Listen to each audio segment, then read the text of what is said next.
તો માણસ ઉઠાય એટલે એક નવું રોજ સપનું જોતું હોય છે કે આ સપનું મારું ચાણે પાર પડશે, ચાણે પાર પડશે. એકીદાને પાર નહીં પડી જતું, એના માટે કઠોર પરિશ્રમ કરવો પડે. સપના પૂરા કરવા માટે રાત દાડો મજૂરી કરવી પડે છે. અને અમારા દેવનો ભેગો હંગાત હોય, અમારે કોઈ રોમ મારે વિહત હોય, કોઈ મેરડી હોય, ચેહરભાઈ હોય, એવી માતાનો હંગાત હોય લાલા ભુવા, તો તમારા સપના પૂરા થાય છે. બાકી તમે અમને દેવના ઉપરીને હોઈ જાઓ કે આ ગોદરું ઓઢીને હોઈ જાઉં છું, મને મારા સપનામાં આવજે ને સપના પૂરા કરજે, તો ના મેળાવો. એના માટે મજૂરી કરવી પડે.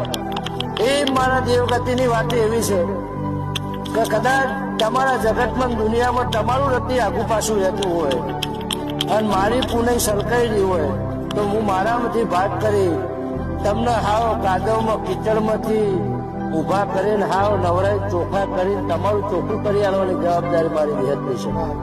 એવું હું વાડા જિલ્લાની માતા કહું છું.